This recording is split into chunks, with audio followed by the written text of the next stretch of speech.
Products and doing, of course, is this section. We're talking about apps. We Make Apps. Mick Burns from We Make Apps. Carl Herger from the City of Sydney, who's a digital marketing specialist. How did City of Sydney approach you? What was the job? There was a request for tender that came our way. The requirements was one paragraph. They wanted to introduce food trucks in the inner suburbs of Sydney, and they wanted an app so people could find them. How that was going to manifest was left up to us to sort of put a proposal together. So we did a bit of brainstorming and came back with some ideas, and we got the job and went ahead and executed it. Okay. Yeah. And how about from your perspective, Carl, what is it that you actually wanted? I mean, obviously you needed an app somehow, but what else were you looking for? More specific ideas? Yeah, well, we didn't actually know we wanted an app up front. So, I mean, I think where a lot of government IT projects or tech projects go wrong is that we try and articulate all the requirements up front, and then, very strict procurement process. Please build X, Y, and Z. Release it to the market, and it's like the market didn't want X, Y, and Z. There was a problem in the market where you couldn't actually find the food trucks. The only way you could find them was going onto Twitter, and without aggregating all these different Twitter feeds to find trucks in real time in the city, how do you do that? So we knew there was a problem. We defined the problem. It was just going out to market and saying, what can you do for us? For a public, department to not actually specify precisely what's required requires quite a bit of trust and also a lot of letting go. So how did you do that? What did you need to do in order to let go, really? Obviously, we have to still adhere to, procurement process and say, there has to be some level of technical application. It needs to meet a certain level of success criteria. But we don't go into so much detail to say it must be a native application. We try and detail as much as a problem up front to say it must be real time, must be trackable, must have high performance, for instance, and that would then by default just rule out things like doing it through a browser. So it's not like we just have one sentence and that goes out to market. We try and define the problem as much as possible, and then try and trust in that to get us a good solution. Okay, so then how then did you work, Mick, at We Make Apps with the client in order to achieve those goals, but also take them where they didn't even realise they needed to go? Yeah, I think sort of defining how the app was going to work was a very collaborative process between us and Carl and some other key people at the City of Sydney. I should just describe what the app does.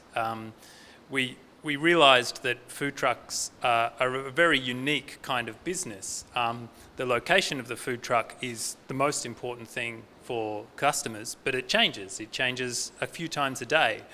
And so a lot of food trucks do use Twitter specifically and other social media channels as their main marketing channel. And it's like constant, we're going to be here, we're going to be there, we're going to be there. What we ended up doing is we knew who the truck operators were going to be, so we set up some systems to actually collate all of the Twitter feeds and the Instagram feeds, and we displayed that in the app.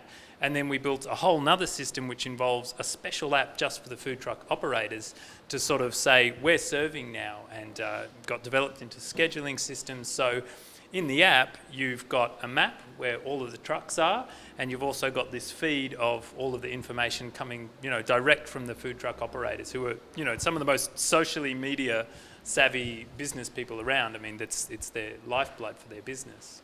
Okay, so if they are so savvy, I suppose I'm kind of curious about how you work with them to be savvy as well, if that makes sense, to follow their lead, to be a little bit dangerous. I mean, the idea of running around on the streets serving, a burrito, some random place, I don't know where, as an app, how do you also be a bit dangerous like that? I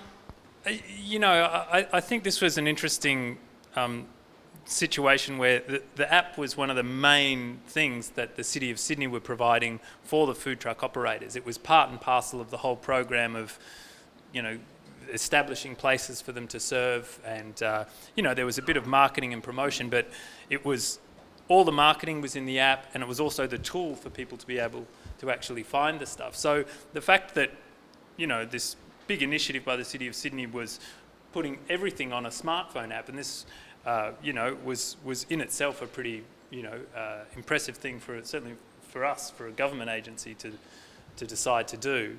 And I guess we also realised that the food truck operators are super busy, and we needed to make it as simple as possible for them to be able to do this. They're already writing tweets and posting stuff on Instagram. So we thought we don't want to have them to have to also do all that marketing on another platform. We'll use everything they've got, but you do need to tell us where you are. They've got an app for that which knows where they are, and there's a big green button. And we also send them push notifications saying you were scheduled to start, so please press the go button. And are they selling more food in the trucks? You'd have to ask the nighttime economy team that. Right. I don't have the figures. I do have the app figures. We're over 75,000 downloads for the app, and we've been featured on the App Store. One best of the App Store about a year and a half back, and we've been featured a number of times. So I think the market's received it quite well.